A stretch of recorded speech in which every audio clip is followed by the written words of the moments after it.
So personally, if you ask me, like I'm not a big believer of this neobanking as a story because I don't really believe that today's customers need another bank account onto it. So that's where, like on the SME side or on the business side, what we have actually tried to do is that banking is just a base layer for that. What we are actually trying to do is that bringing the account payables and the receivables. For example, like if as a platform telling Siddhartha saying that okay, hey, your outstanding from your customers is like 10,000 rupees, and here is a split of those customers basically. Or when you are doing a payout to a vendor, automatically recording that entry into your accounting system and then instantly showing that okay, this is your profit and loss in the balance sheet, automatic your bookkeeping. So we had actually built a complete financial OS on top of your banking or ability to bring all your other bank accounts together in one unified platform. So this is what when even when today banks are launching their own neobanks, for example today some of these banks have launching SME neobanking positions. They were either focusing on, they're not fully, they don't build a completely interconnected module. For example, the traditionally the bank strength has been on the banking sides, but when it comes to building the accounting or the expense management, the payroll, the compliance part of it, these are still in the process of building. So what we have is like an early mover advantage, obviously, because we started around 4 years back. Today we have a complete financial lawyers which globally very few companies today have. I'm not saying that people are not building onto it, definitely, and it will be much faster than probably what if it took 4 years for competitors to catch up and things like that. But as of now, this is the big USP that we have, and we are then keeping on building products on top of that. Hi, this is your host Siddharth Alwalia. Welcome to 100x Entrepreneur Podcast. 100x Entrepreneur hosts some of the best entrepreneurs and venture capitalists from the Indian startup ecosystem who have grown 100x of themselves. On the podcast, they share their habits, their mental models, and their processes of scaling. So, by listening to them, you can have their methods of scaling 100x. Today, I have with me the founder of the 100th unicorn of India, Anish Achuthan, founder Open Bank. Welcome, Anish, to 100x Entrepreneur Podcast. Thanks, Siddhartha, for having me on your show. Open is a neobank for small and medium businesses, helping them with all their banking needs. Today, they have an enterprise suite also for the banks. I'll let Anish talk more about Open, but first, let's deep dive into his own journey. Anish, can you share, your tryst with entrepreneurship? How did you get started in entrepreneurship? Your family background and about your parents? So, Siddhartha, so I was born in Kerala in the small town called Perindalmanna, which is near to Calicut. And my parents were into the government service. My dad was an engineer, and my mom used to work as a school teacher. And I always aspired to become a journalist throughout my school. And because of that, I used to always have this ability to connect with news or keep exploring more things, the curiosity to learn things. And that's when the internet started. So while I was in seventh standard, I got my first email address, and by ninth I got started building websites. And I also happened to read the story of Sabir Bhatia and the Dotcom, and I was really inspired by what the potential that internet can bring, and especially Dotcom, because it was actually connected to the my dream of like doing something on the media space. And 2001, I ran away from my home to a place called Trivandrum, it's the capital city of Kerala, which is 300 kilometers away from my place where I grew up, to do my first .com startup called India First .net. And in the initial 3 4 years, I used to stay in a temple and a railway station. And I have like three of my friends who was co-founders at the point of time. They were going to college, which was also supporting me. So I ran this from 2001 to 2005, and this got acquired by Asianet, the South India-based media group.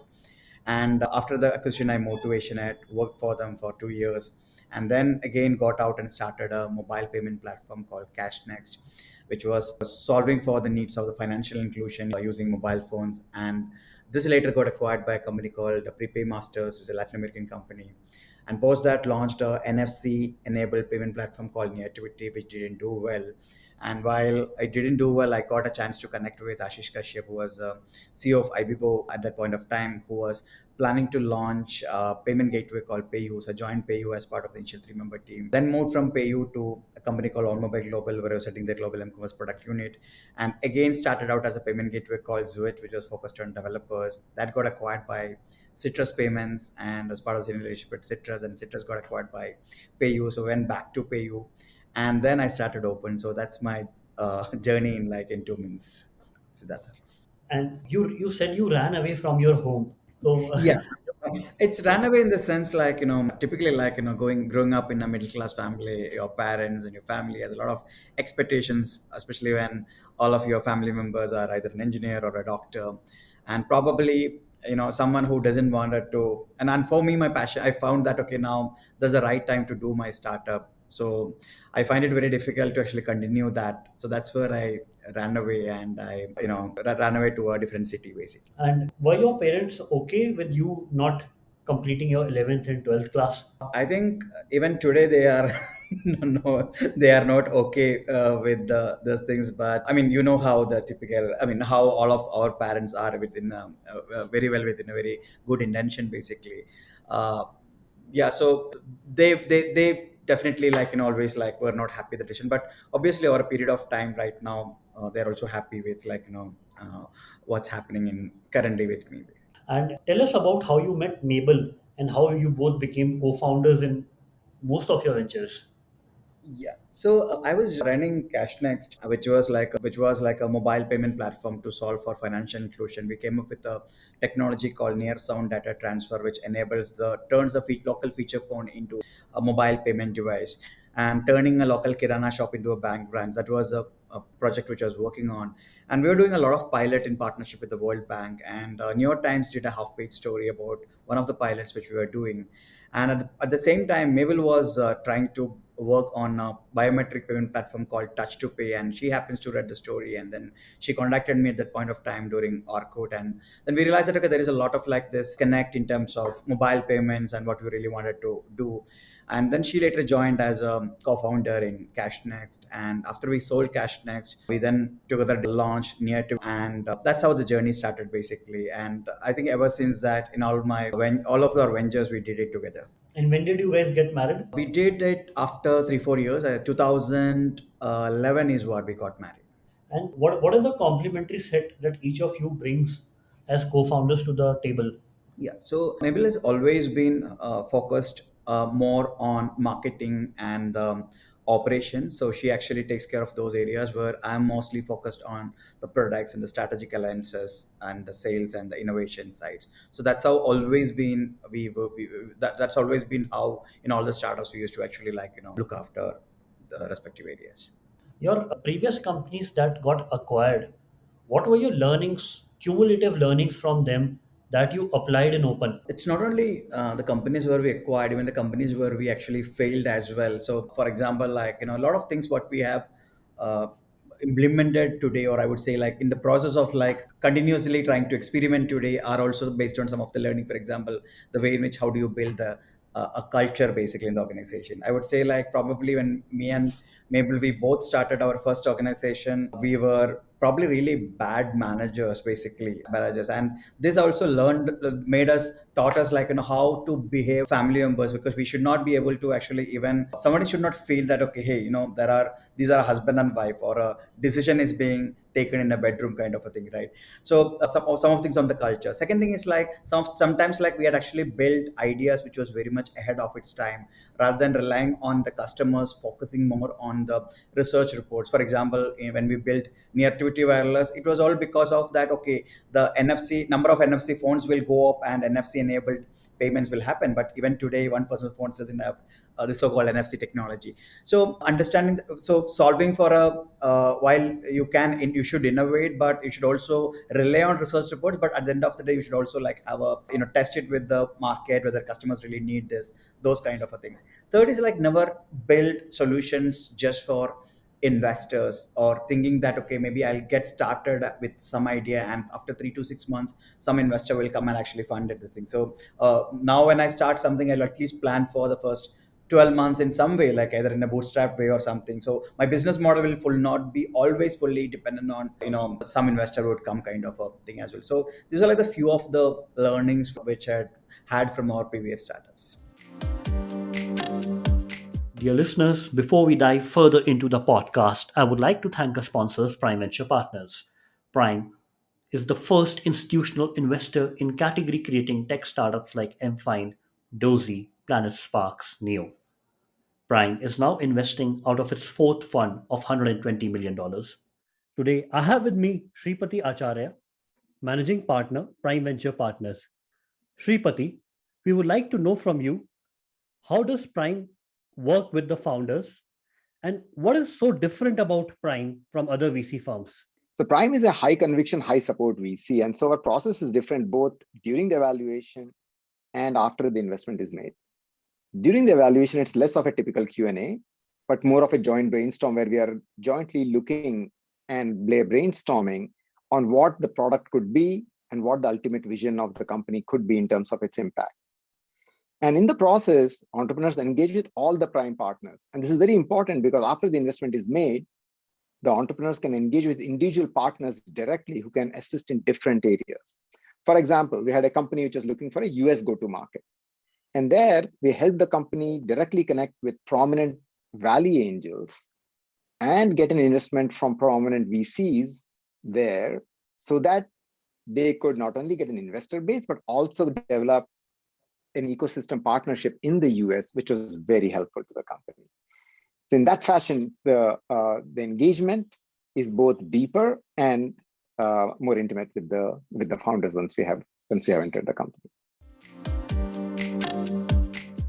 Now, moving a little forward, right?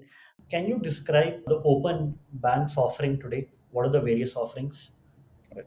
So we have three different business lines today at Open. The first is an SME business banking platform which we offer to small businesses. Second is like an enterprise business where we help banks to launch their own neobank. So we have like the 15 out of the top 17 banks in India currently deploying our solution. And then we have a third division called Switch, where we offer our infrastructure to other fintechs or non-fintechs to build fintech services. Now, if you could allow me, I'll just come to the first part of this where we actually started, which is open money. Primarily, when we, in 2017, I was working in PayU and before that in Citrus. When we interact with a lot of these entrepreneurs, one thing which we realized that everybody is talking about that business banking is broken for them, and I always used to wonder why is business banking broken, because I thought like whatever complaints or whatever we crib about the Indian banking system, I know that the Indian banking system is much better than what we have from the outside world. But then I realized that the problem is not just about banking. It's just that today, as an entrepreneur, I have to use multiple tools. I may be using a Zoho, I will be using a Tally, I'll be using an expense management systems, and all of this, and I'll be using a payment gateway. All of the systems doesn't talk to each other today. So, for example, if I get a settlement from a payment gateway, I need to still check to my bank account whether the settled amount I had got all settlement for all the successful transactions, basically. Or when I create a invoice in a software like a Zoho, I need to again go and check to my bank account see whether this payment has been made and do a manual reconciliation. So that's when we thought like your bank account, if we can read, if your bank account has the ability to integrate some of these tools like invoicing, bookkeeping, payroll, expense management, and if it can also automatically identify from where the money is coming from, for what purpose, where it is going out, I can automate income, expenses, and bookkeeping. So can we build a digital banking with integrated tools to help a business automate their finances so that an entrepreneur can get more time to focus on his core business? So that was the thought process behind build open money, which is a neo banking platform. And when we started this, we also realized that getting a banking license is nearly impossible, so we can't offer a direct bank. And when we also see a lot of this fintechs outside India partnering with banks to launch banking services, so that's where like we took that approach of building that as well. And in your journey of open, can you share, the milestones each year? Let's say two milestone each year in 2017, 18, 19, 20, and 21. 2017, I think the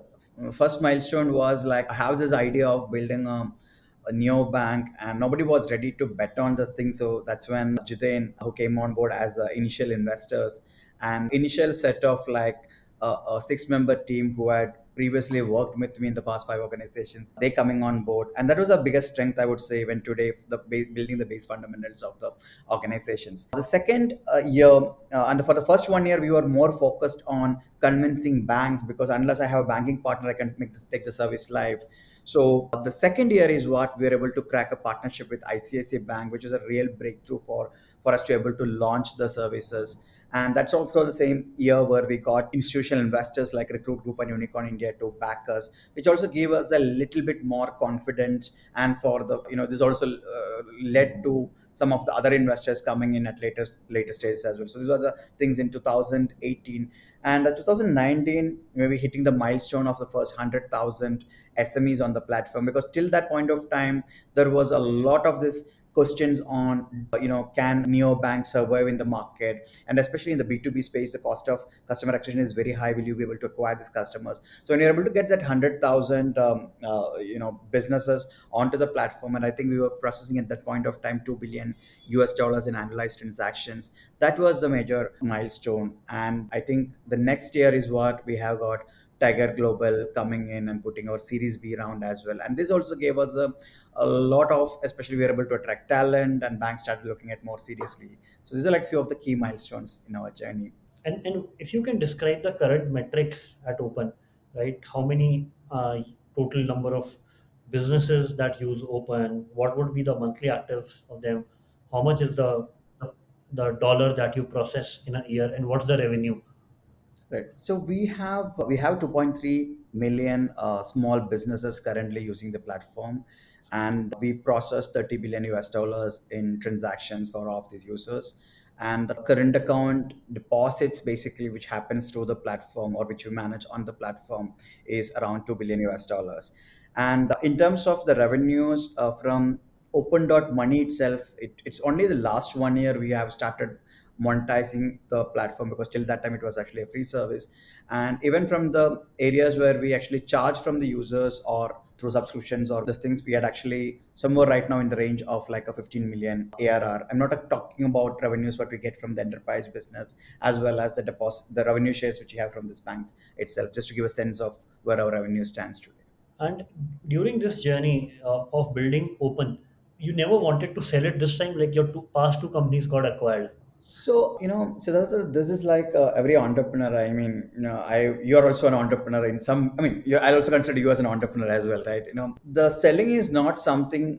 I do believe it's not always a happy decision, basically, because I mean there could be multiple reasons. Maybe you're not able to scale up the business, or you don't have a choice, basically, or it could be that, like, probably you hit the road basically, and then you want to do that, right? So probably I didn't had that option in the previous organization to take that business further, because I'm someone who would like to stick with a brand or to build a global for example, for Open, I always aspire to build a global fintech enterprise out of this thing, an enduring startup. So the aspiration is always to build it for the long term. And touchwood, so far I'd always got that opportunity to continue this far, and that's what the God willing, the aspiration is also too. And currently, what's your goal for Open? Like, where do you want to take it? So one, we wanted to global digital banking enterprise out of India. So on one side, definitely we are growing really well on the SME segment, and we have a larger opportunity over here on the SME segment. At the same time, we also believe that every financial institution is now trying to upgrade their existing internet banking platform from a very plain vanilla internet banking solution to something like a financial OS, because this can add a lot of value in terms of lending, wealth management, other things which they really wanted to do. And that is another area where we have, like, as I mentioned, like 15 of the top 17 banks in India plus other deployments happening. That really, so we are slowly transforming into from a neobank to a digital banking enterprise, where we directly reach out to SMEs through Open Money. Through banking stack, we power the solution for banks. And then we have Switch, where we enable anyone to actually embed financial services as well. So build a global fintech brand out of India, because I always used to follow, or I always used to like I like companies like Stripe and Square, and more than Square, I would say Stripe, for a very long time. And I always dreamed about, like, creating a brand out of India. And I do believe, like, India can actually create at least two three global fintech brands out of India. So that's the aspirations for Open. And currently, there are so many new banks for businesses, right? Go Neo is there. Banks are building their own neobanks. What's Open's moat right now? Right.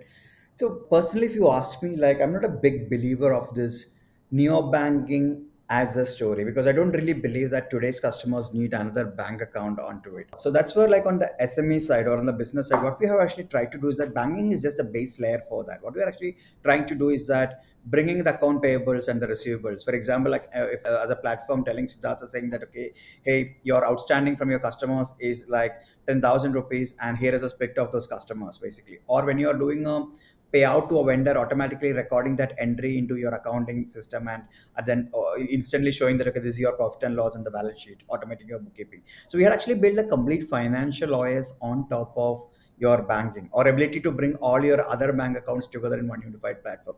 So this is what, when even when today banks are launching their own neobanks, for example, today some of these banks have launching SME neobanking propositions. They were either focusing on, they're not fully, they're not built a completely interconnected module. For example, the traditionally the bank strength has been on the banking sides, but when it comes to building the accounting or the expense management, the payroll, the compliance part of it, these are still in the process of building. So what we have is like an early mover advantage, obviously, because we started around 4 years back. Today we have a complete financial lawyers, which globally very few companies today have. I'm not saying that people are not building onto it, definitely, and it will be much faster than probably what if it took 4 years for competitors to catch up and things like that. But as of now, this is the big USP that we have, and we are then keeping on building products on top of that. And once you go out in the market and tell to SMEs that Open is the platform you choose, how do customer decide whether they want to choose Open or the rest of the neo banks?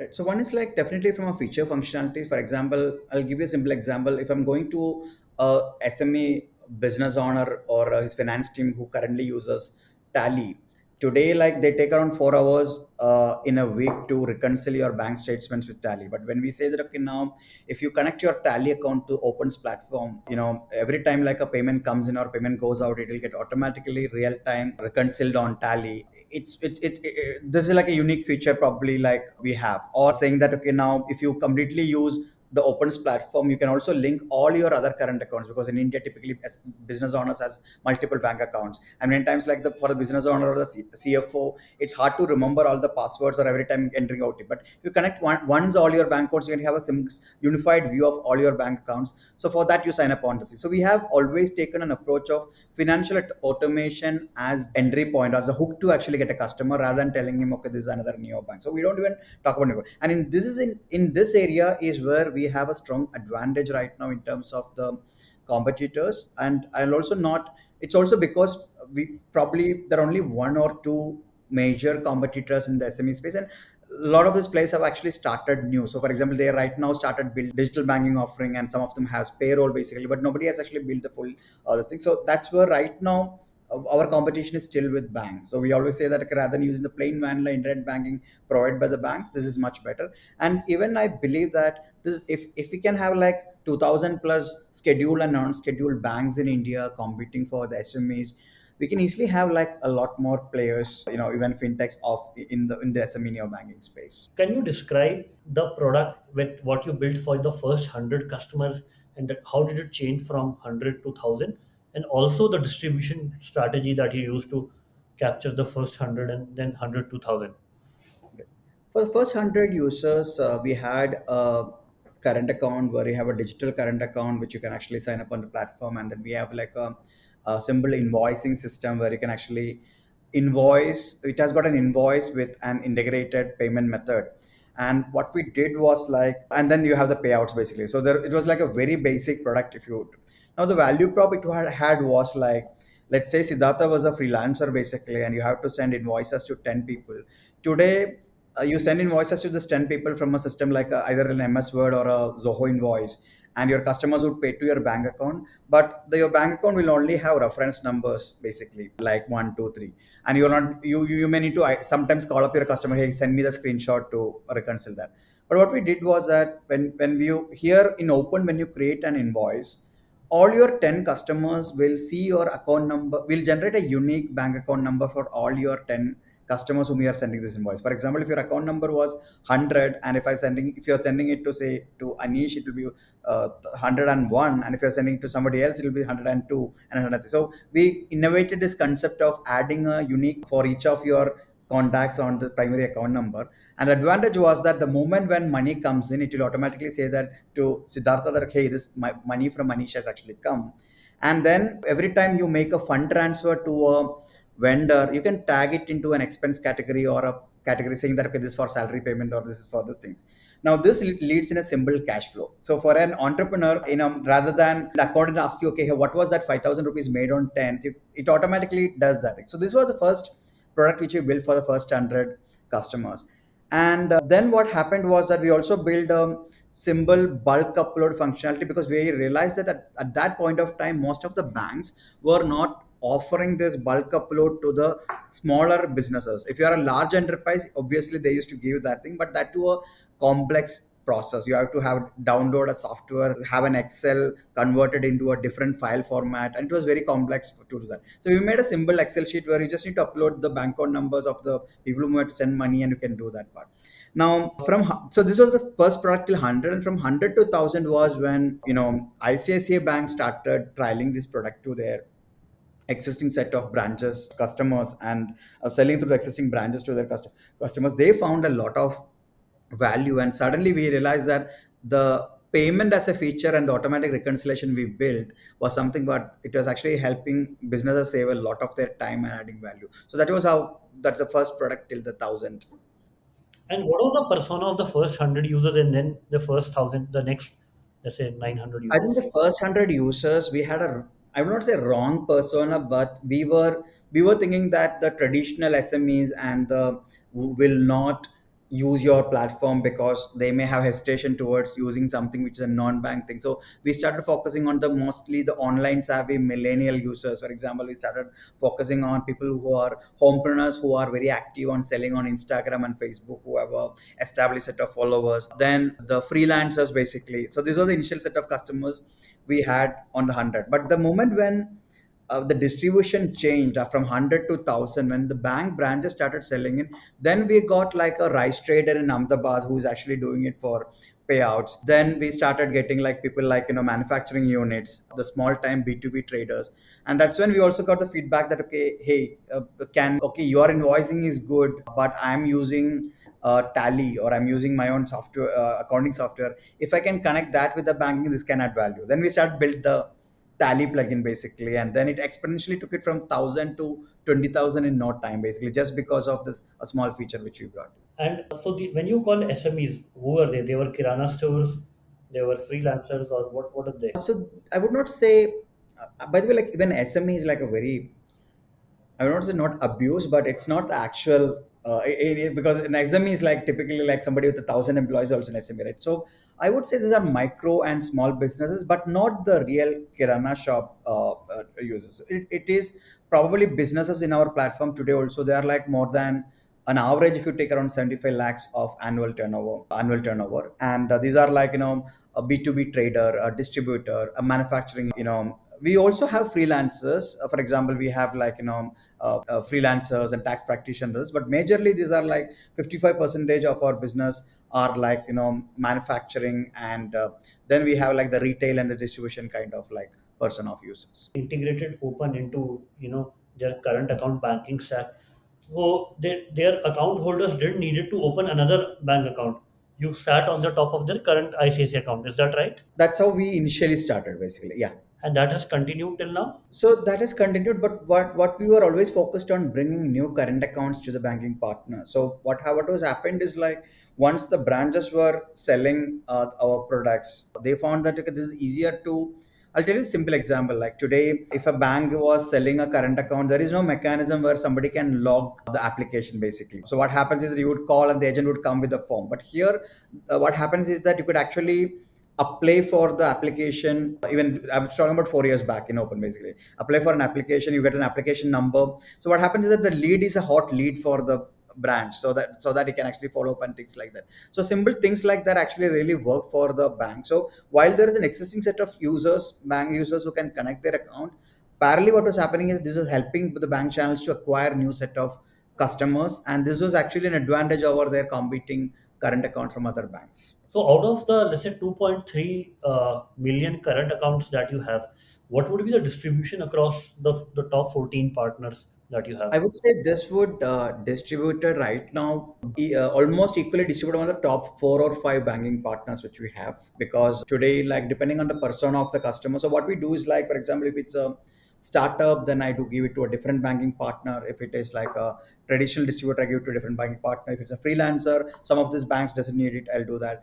Sometimes I'll give to a small finance bank, which is a regional bank for certain kind of categories. So that's how we distribute the platform. And I believe the top four would be somebody like ICICI, HDFC, Kotak, the top four private banks of India. Yeah, the private banks in the country. Got it. Why have public banks been slow to innovate on this? I think, I mean, probably this month we are the public sector banks which everybody would relate to basically, and they're actually going live on our platform. So, and in fact, we are also helping them launch their SME Neobank as well. So, two of the public sector banks have been really working with us. I would not say they are. By the way, like there's also a perception that from outside which we have right now, when we always talk about like public sector banks are like, what do you call, not reluctant, very slow in terms of innovation and launching new products. But if you look at it on the consumer side, right, today I would say that an SBI's is can be considered as like a neobank, and it's something which is like really able to get the users and the deposits.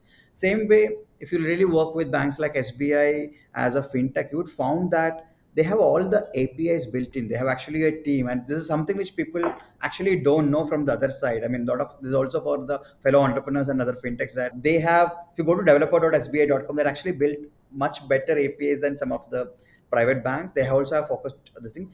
Obviously they may not be the ones where you go and within a month get into a partnership kind of thing, because obviously being like public sector banks, they have their own reservations or in terms of comfort level of like getting into partnership, obviously, because they also they also have their own like this thing kind of thing. But slowly, if you look at, they are also closely watching the market, and with the recent digital banking unit, the guidelines from the Ministry of Finance as well, a lot of those public sector banks are now either partnering or deploying some kind of like a digital banking solutions. And what are the various regulations, licenses that you have to take? So this is for other fintech entrepreneurs listening to this podcast. So, I'll talk about neobanking first, and maybe again, for the benefit of the others, I can touch a little bit on the fintech license as well. So, today, neobanking is not fully directly regulated by RBI. The regulation is on the banks, the partner bank. For example, if it's a bank like an ICICI or an SBI or a Yes Bank, which is partnering with a neobank, then they have to ensure certain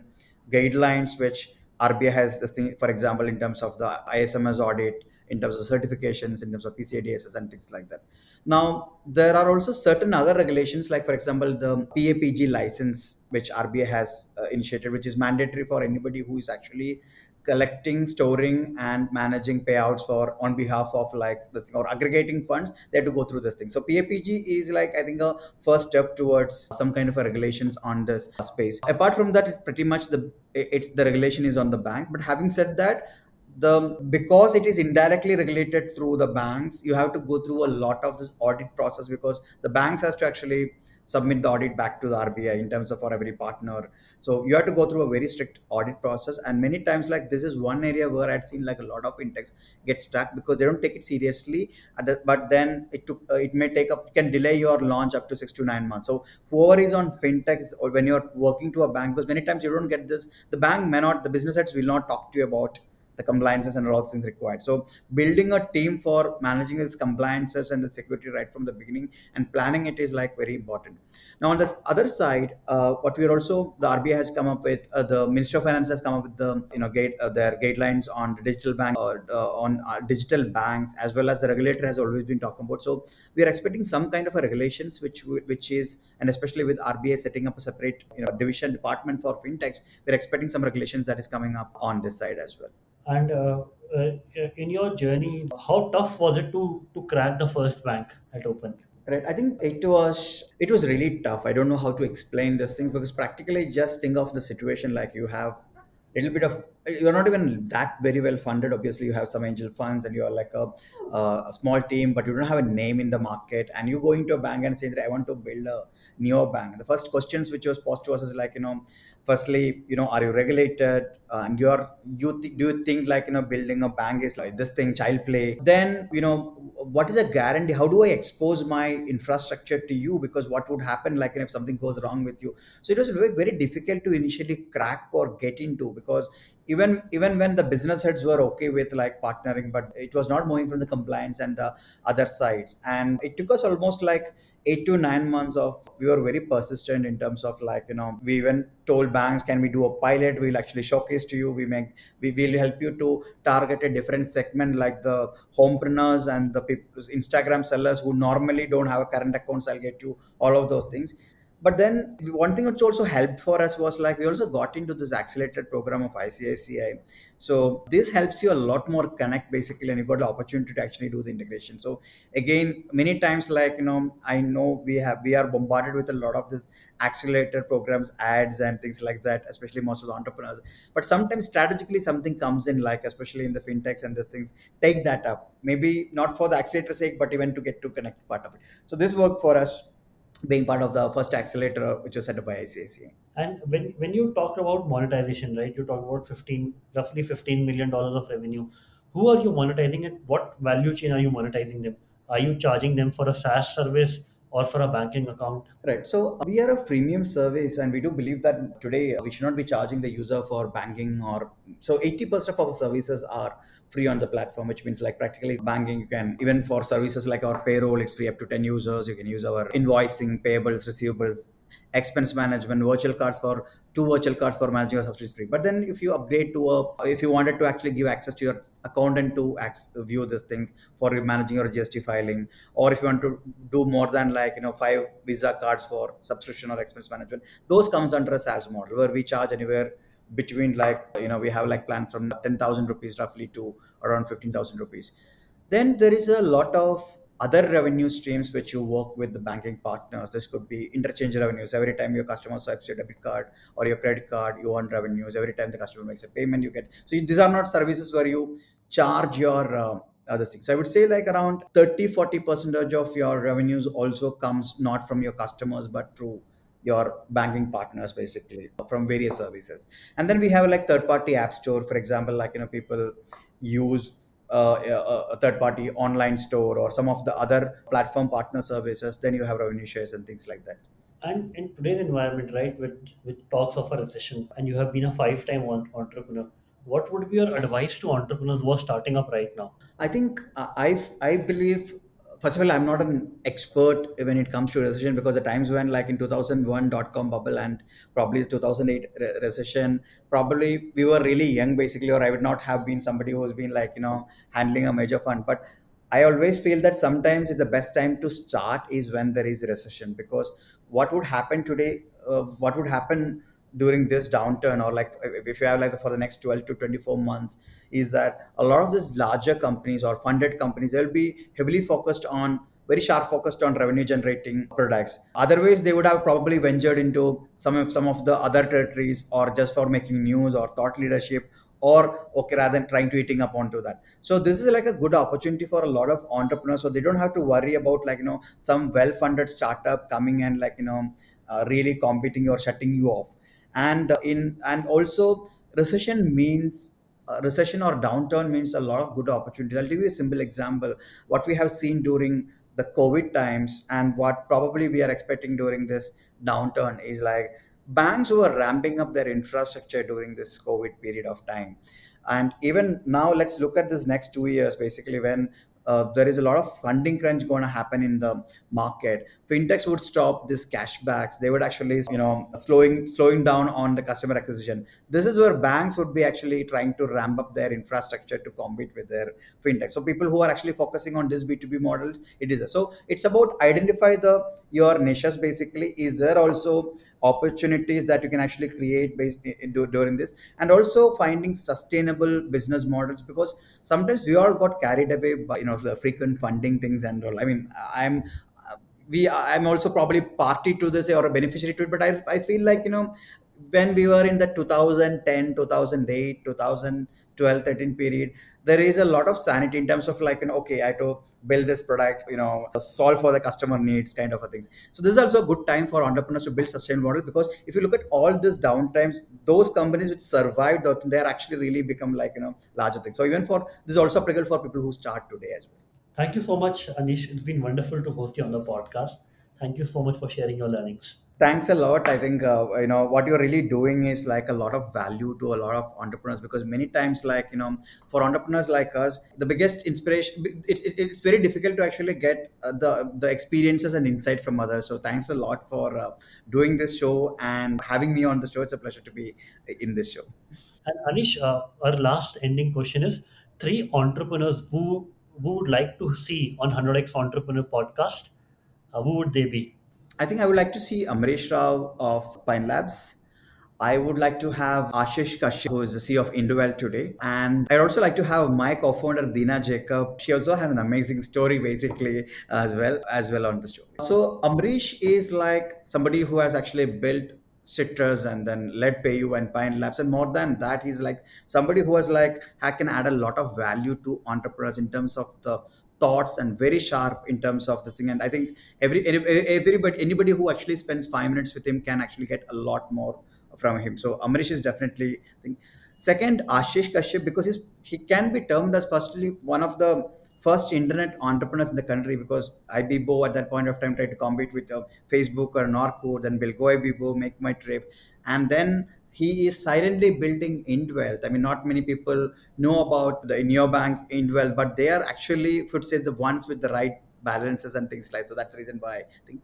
Third, I would say Dina, who is my co-founder here, is from a very humble background, from a tier two town, and growing up in the ladders first 10 years in the EY and other companies, and then working with companies like Taxi for Sure and Taps as head of finance, and can give a lot of insights in terms of dealing with investors, fundraising at what point of time, because he had seen the acquisition from to Ola, then in Tapso raising rounds basically, and then obviously has a somebody who has, like, when she was like series B was happening, when she was actually going into the delivery room, and after 7 days coming back and working, a lot of inspiration towards other women entrepreneurs basically. Thank you so much, Anish. Thanks. Thanks, Siddhartha.